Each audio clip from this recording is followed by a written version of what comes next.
ಬೆಳ್ಳಿರಾಯರು ಬೆಳಗಿ ಬಣ್ಣದ ನವಿಲು ಕುಣಿದಾವು.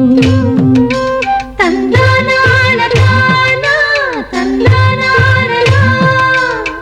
ಸ್ವಾತಿಯ ಮಳೆ ಹುಯ್ದು ಮುತ್ತುಗಳ ನೆನೆವಾಗಿ ಭೂತಾಯಿ ನೆನೆದು ಹರಸ್ಯಾಳು. ಮಾವು ಮಲ್ಲಿಗೆಯೊಳಗೆ ಸುಳಿದಾಡಿ ಎಳೆಗಾಳಿ ಕೋಗಿಲೆ ಕೂಗು ಎಂದು ಸರವಿಕ್ಕಿತೋ.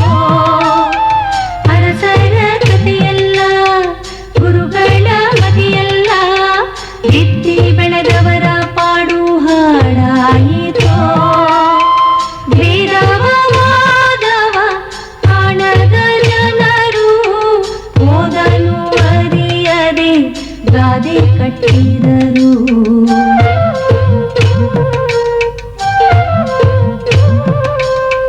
ಮಣ್ಣಲ್ಲಿ ಮಣ್ಣಾಗಿ ಕಂಪು ದಿಕ್ಕಿಗೆ ತುಂಬಿ ಜಗಕ್ಕೆಲ್ಲ ಸೂಸ್ಯಾರೋ ಸಿರಿಗಂಧ. ಜಗಕ್ಕೆಲ್ಲ ಸೂಸ್ಯಾರೋ ಸಿರಿಗಂಧ. ನಮಸ್ಕಾರ. ಸಿರಿಗಂಧ ಪರಿವಾರದ ಪರವಾಗಿ ನಿಮಗೆಲ್ಲರಿಗೂ ವತ್ಸಲ ಮೋಹನ್ ಬಯಸುವ ಸ್ವಾಗತ ಸುಸ್ವಾಗತ.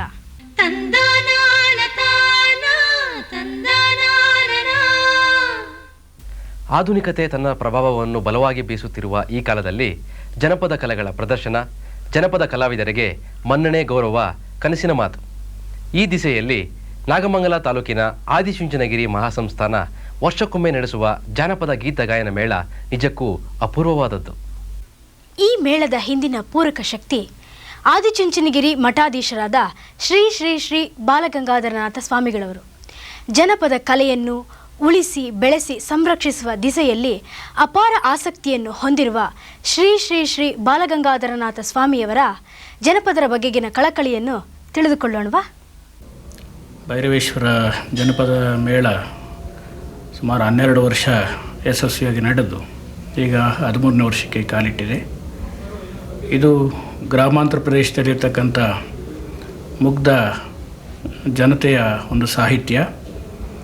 ಇದರಲ್ಲಿ ಕಲೆ, ಸಂಗೀತ, ಸಾಹಿತ್ಯ ಇತ್ಯಾದಿಗಳು ಆಡುಭಾಷೆಯಲ್ಲೇ ನಾಡ ಸಂಸ್ಕೃತಿಯನ್ನು ಮತ್ತು ಶ್ರೀಸಾಮಾನ್ಯರ ಒಂದು ಭವಿಷ್ಯವನ್ನು ರೂಪಿಸ್ತಕ್ಕಂಥ ಅನೇಕ ಸಾಹಿತ್ಯ ತುಂಬಿ ತುಡುಕ್ತಾ ಇದೆ. ಇದರಲ್ಲಿ ಇಂಥ ಒಂದು ಸಾಹಿತ್ಯವನ್ನು ನಾವು ಸುಮಾರು 12 ವರ್ಷದ ಹಿಂದೆ ಎಚ್ ಎಲ್ ನಾಗೇಗೌಡರು ಬಂದು ಪ್ರೇರೇಪಣೆ ಮಾಡಿ, ಇಷ್ಟೆಲ್ಲ ನೀವು ಪಟ್ಟಾಭಿಷೇಕದ ಸಮಯದಲ್ಲಿ ನೀವು ವೆಚ್ಚ ಮಾಡ್ತಾಯಿದ್ದೀರಿ, ಭಕ್ತಾದಿಗಳಿಗೆ ನೀವು ಪ್ರಸಾದ ಆಶೀರ್ವಾದ ಮಾಡ್ತಾಯಿದ್ದೀರಿ, ಆದರೆ ಈ ಕಲೆ ನಶಿಸಿ ಹೋಗ್ತಾ ಇದೆ, ದಿನೇ ದಿನೇ ಅದು ಕುಂದುತ್ತಾ ಇದೆ, ಇದನ್ನು ರಕ್ಷಣೆ ಮಾಡ್ತಕ್ಕಂಥ ಜವಾಬ್ದಾರಿ ನೀವು ಹೊತ್ತರೆ ಆಗುತ್ತೆ ಅಂತ ಹೇಳಿದಾಗ ಆ ಬಗ್ಗೆ ನಮಗೆ ಮೊದಲಿಂದ ಅಪಾರವಾದ ಶ್ರದ್ಧೆ, ಆಸಕ್ತಿ ಇತ್ತು.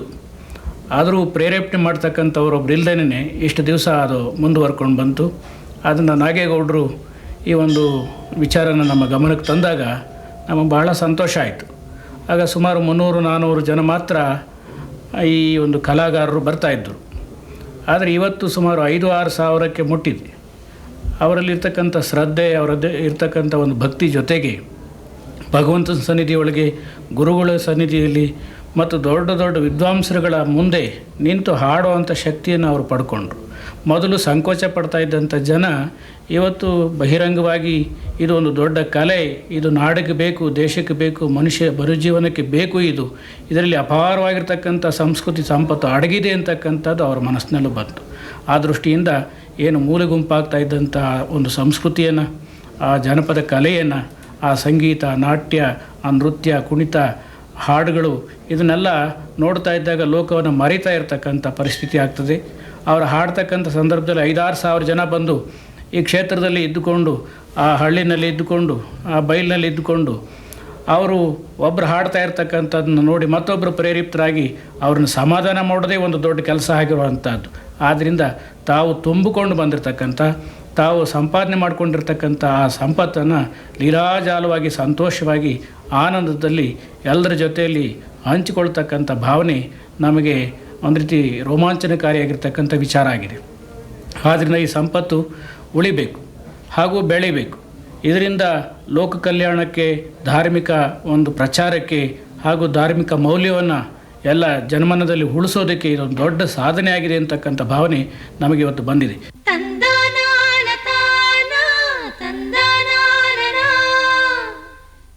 ನಮ್ಮ ಜನಪದರು ಹಾಡಿನ ಮೂಲಕ ತಮ್ಮ ನೋವು ನಲಿವುಗಳನ್ನು ತೋಡಿಕೊಳ್ಳುತ್ತಿದ್ದರು. ಅಲ್ಲದೆ ಜೀವನದ ಆಗು ಹೋಗುಗಳನ್ನು ತಮ್ಮದೇ ಆದ ದಾಟಿಯಲ್ಲಿ ಹಾಡಿ ನಿಜ ಜೀವನದ ಪರಿಚಯ ಮಾಡಿಸುತ್ತಿದ್ದರು. ಆದರೆ ಇತ್ತೀಚೆಗೆ ಜನಪದ ಗೀತೆಗಳು ತಮ್ಮ ಸೊಗಡನ್ನು ಕಳೆದುಕೊಂಡು ಸೊರಗಿದ್ದರೂ ನವ್ಯ ಗಾಯಕರು ಅದನ್ನು ಸೊರಗಲು ಬಿಡದೆ ಜನಪದ ಗೀತೆಗಳ ಮೂಲದಾಟಿಗೆ ತಮ್ಮದೇ ಆದಂಥ ಮಾಧುರ್ಯವನ್ನು ತುಂಬಿ ಚಿಕ್ಕವರಿಂದ ಹಿಡಿದು ದೊಡ್ಡವರ ನಾಲಿಗೆಯ ಮೇಲೆ ನಲಿದಾಡುವಂತೆ ಮಾಡಿದರು. ಅಂತಹ 10 ಗಾಯಕರಲ್ಲಿ ಶ್ರೀ ಬಾನಂದೂರು ಕೆಂಪಯ್ಯ ಅವರು ಒಬ್ಬರು. ಈಗ ಅವರು ಹಾಡಿರುವ ಒಂದು ತತ್ವಪದವನ್ನು ಕೇಳೋಣವಾ?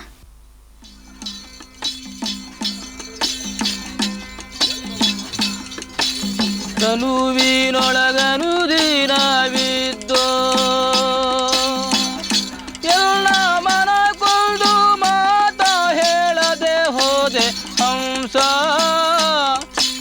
ಹಂಸ ತನುವಿನೊಳಗನು ದಿನವಿದ್ದೋ ಗಾಳಿ ಪಂಜರದಂತೆ ಮಾಳಿಗೆ ಮನೆ ಮಾಡಿ ಗಾಳಿಯು ಬೀಸಿ ಎಲೆ ತೂರಿ ಹೋಗುವಾಗ ತನ್ನ ತಾಳಿಗೊಂದು ಮಾತೇಳದೆ ಹೋದೆ ಹಂಸ ತನುವಿನೊಳಗನು ದಿನವಿದ್ದೋ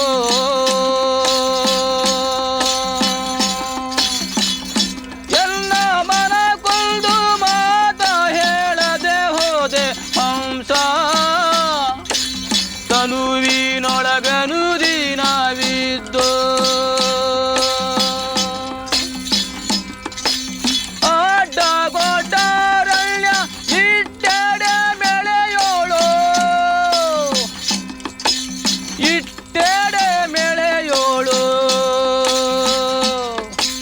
ಜೇನು ತನ್ನ ಸವಿಗಾಗಿ ಎಲೆ ದೇಹವೇ ತುಪ್ಪವ ಸವಿದುಂಡು ಹುಳು ಹಾರಿ ಹೋಗುವಾಗ ತನ್ನ ಹಿಪ್ಪೆಗೊಂದು ಮಾತೇಳದೆ ಹೋದೆ ಹಂಸ ತನುವಿನೊಳಗನು ದಿನವಿದ್ದೋ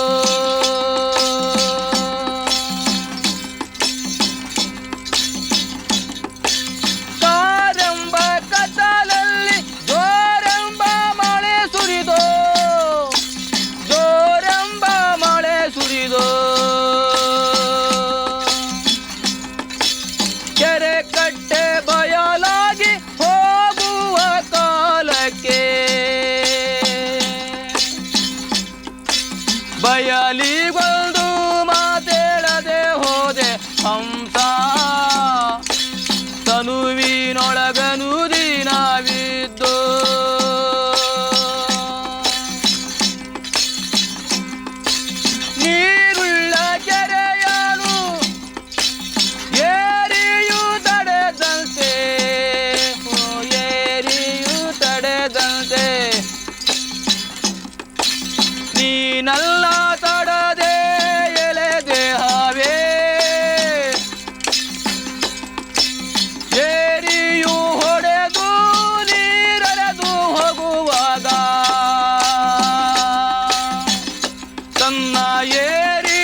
ತನುವಿನೊಳಗನು ದಿನವಿದ್ದೋ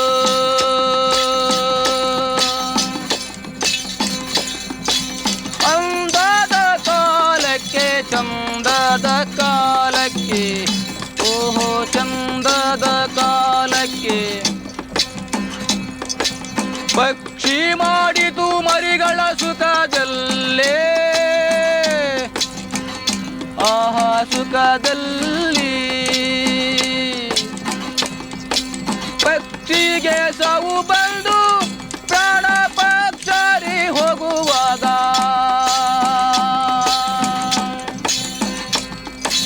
ಪಕ್ಷಿಗೊಂದು ಮಾತೇಳದೆ ಹೋದೆ ಹಂಸ ತನುವಿನೊಳಗನು ದಿನವಿದ್ದೋ ತನುವಿನೊಳಗನು ದಿನವಿದ್ದೋ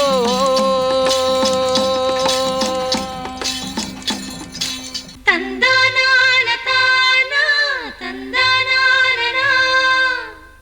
ದಕ್ಷಿಣ ಕನ್ನಡ ಶಿವಮೊಗ್ಗ ಜಿಲ್ಲೆಗಳಲ್ಲಿ ವಾಸಿಸುವ ವಿಶಿಷ್ಟ ಜನಾಂಗ ಹಸಲರು.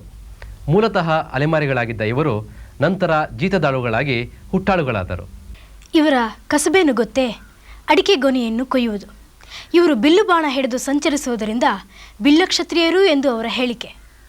ಹಸಲರು ಅಡಿಕೆ ಕೊಯ್ಯುವುದರಲ್ಲಿ ನಿಪುಣರು. ಇವರು ಆಡುವ ಭಾಷೆ ತುಳು. ಒಂದು ಮರ ಹತ್ತಿದ ಮೇಲೆ ಕೆಳಕ್ಕೆ ಇಳಿಯದೆ ಮರದಿಂದ ಮರಕ್ಕೆ ಹಾರುವ ಇವರ ಸಾಹಸ ಮೈನವಿರೇಳಿಸುವಂತಹದ್ದು. ಇದನ್ನು ನೋಡಿಯೇ ತಿಳಿಯಬೇಕು.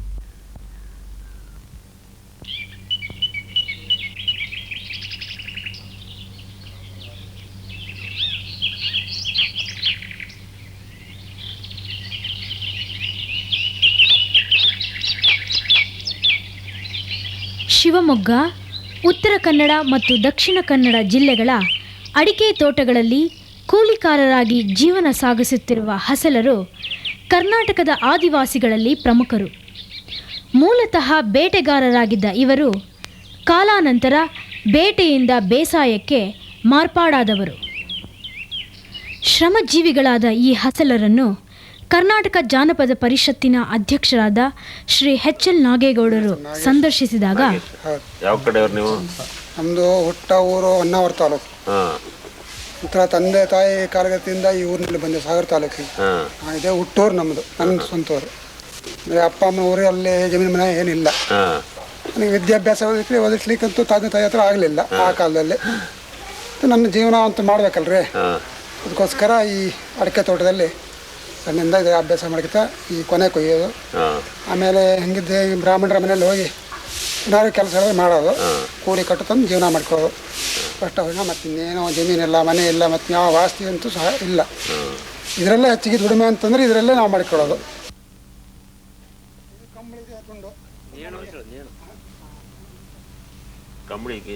ಬೇಕಾಗತ್ತಲ್ಲ, ಕೊನೆ ಬಿಡುವಾಗ ನಮ್ಗೆ ಇಲ್ಲಿ ಭಾರಿ ನೋವು ಬರ್ತದಲ್ಲ, ಇದು ದಪ್ಪ ಕಟ್ಬಿಟ್ರೆ ನೋವು ಬರೋದಿಲ್ಲ ಹೆಚ್ಚಿಗೆ. ಮಿನಿ ಇಲ್ವಾ? ಮಿನಿ ಇದೆ.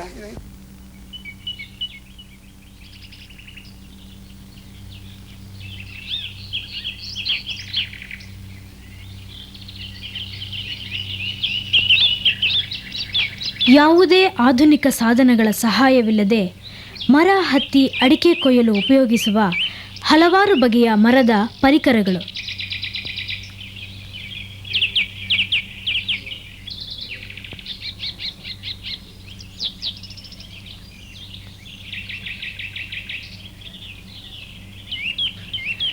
ಪರಂಪರಾಗತವಾಗಿ ಮರ ಹತ್ತುವುದನ್ನೇ ಪ್ರಮುಖ ಹವ್ಯಾಸವನ್ನಾಗಿ ಮಾಡಿಕೊಂಡ ಇವರು ಒಂದು ಸಲ ಹತ್ತಿದ ಮರವನ್ನು ಮತ್ತೆ ಇಳಿಯದೆ ಹಾಗೆಯೇ ಮರದಿಂದ ಮರಕ್ಕೆ ತೂಗಿ ಬಾಗಿ ಚಲಿಸುತ್ತಾ ಅಡಿಕೆ ಗೊನೆ ಕೀಳುವ ಚಾಕಚಕ್ಯತೆ ಎಂತಹವರನ್ನೂ ಬೆರಗುಗೊಳಿಸುತ್ತದೆ.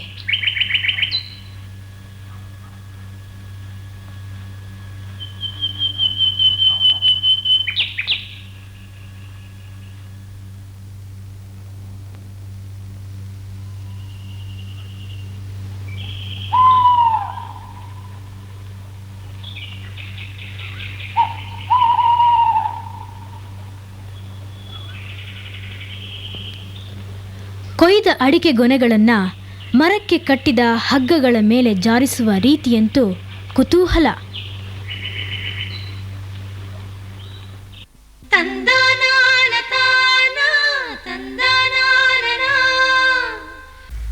ಸಾವಿರಾರು ವರ್ಷಗಳ ಹಿಂದಿನ ನಾಗರಿಕತೆಗಳ ಉತ್ಖನನಗಳಲ್ಲಿ ಮಣ್ಣಿನ ಮಡಕೆಗಳು, ಮುದ್ರೆಗಳು ಪ್ರಮುಖವಾಗಿ ಕಾಣಿಸಿಕೊಂಡಿವೆ.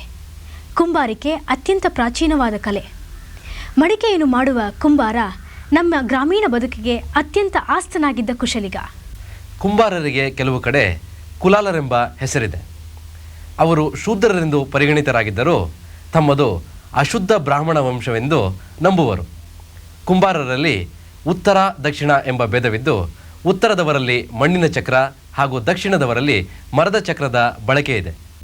ಸಾಮಾನ್ಯ ದಿನಬಳಕೆಯ ಕುಡಿಕೆ ಮಡಕೆಗಳನ್ನು ಮಾತ್ರವಲ್ಲದೆ ಮನೆಯ ಅಲಂಕಾರಕ್ಕೆ ಬೇಕಾದ ಹೂದಾನಿ, ಗೊಂಬೆಗಳನ್ನು ಮಾಡುವ ಕಲೆಗಾರಿಕೆ ಈಗ ಬಹು ಜನಪ್ರಿಯ.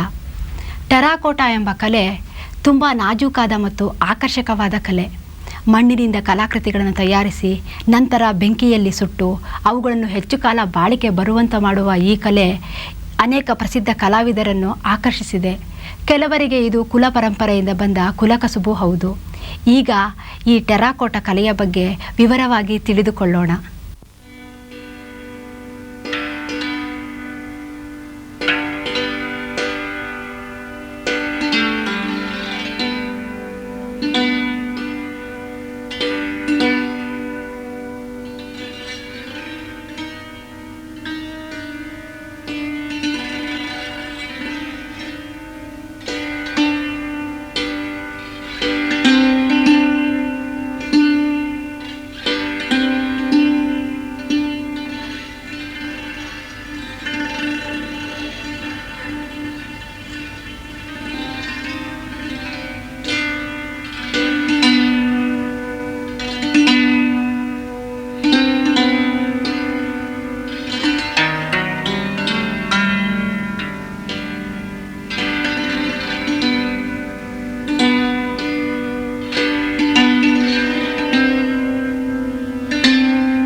ಮಣ್ಣು ಸರ್ವಕ್ಕೂ ಮೂಲ.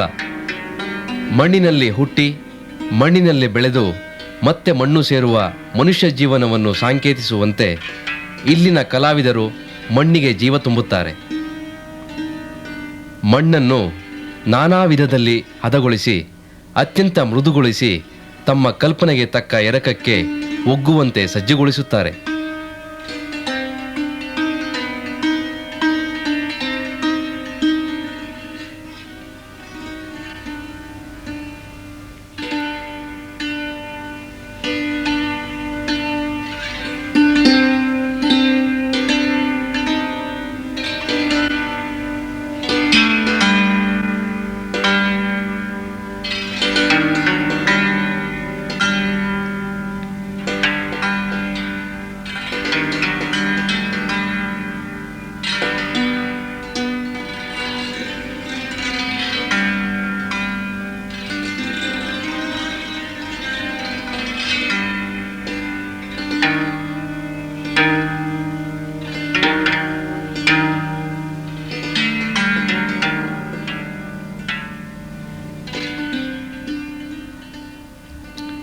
ಹದ ಮಾಡಿದ ಮಣ್ಣಿಗೆ ರೂಪ ಕೊಡುವ ಸಾಧನವೆಂದರೆ ಕುಂಬಾರನ ಮರದ ಅಥವಾ ಮಣ್ಣಿನ ಚಕ್ರ.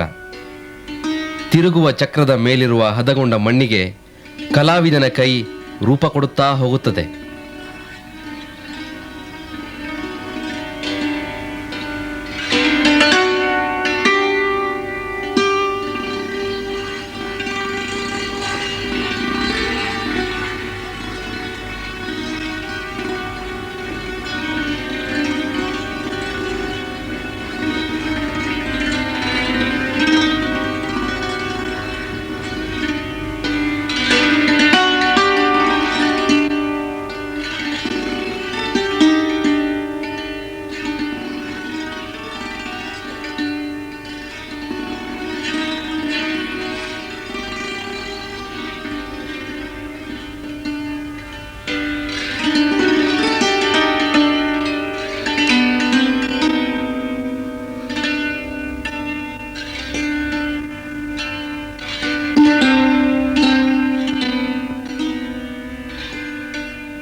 ಚಕ್ರದ ಮೇಲೆ ರೂಪುಗೊಂಡ ಮಣ್ಣಿನ ಆಕಾರಕ್ಕೆ ಚಿತ್ತಾರಗಳ ಮೂಲಕ ಸಿಂಗರಿಸುವ ಈ ಹೆಣ್ಣು ಮಗಳ ಕುಶಲತೆ ಅವರ್ಣನೀಯ.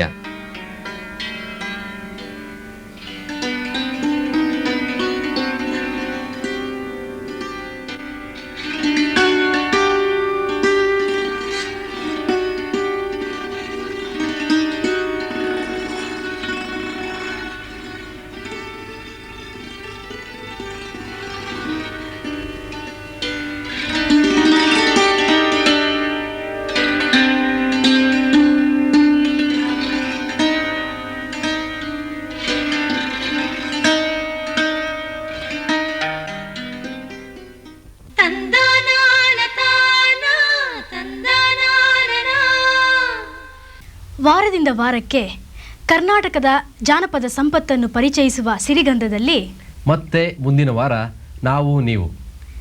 ಅಲ್ಲಿಯವರೆಗೆ ನಮಸ್ಕಾರ.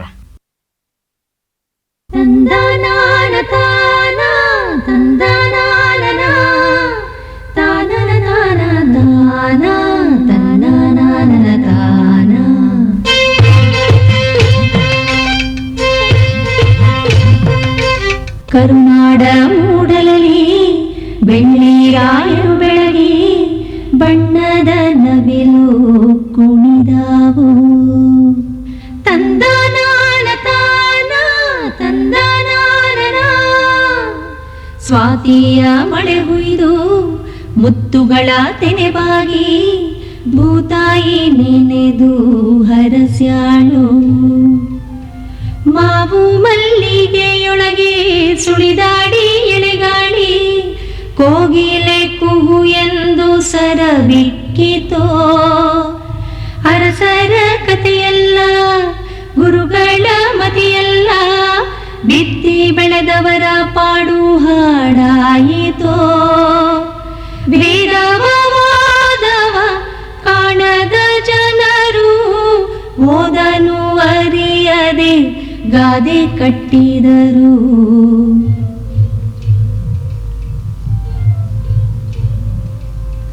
ಮಣ್ಣಲ್ಲಿ ಮಣ್ಣಾಗಿ ಕಂಪು ದಿಕ್ಕಿಗೆ ತುಂಬಿ ಜಗಕ್ಕೆಲ್ಲ ಸೂಸ್ಯಾರೋ ಸಿರಿಗಂಧ. ಜಗಕ್ಕೆಲ್ಲ ಸೂಸ್ಯಾರೋ ಸಿರಿಗಂಧ. ತಂದನಾನ ತಾನ ತಂದನಾನ ತಾನನ ತಾನ ತಾನ ತನನಾನ ತಾನ.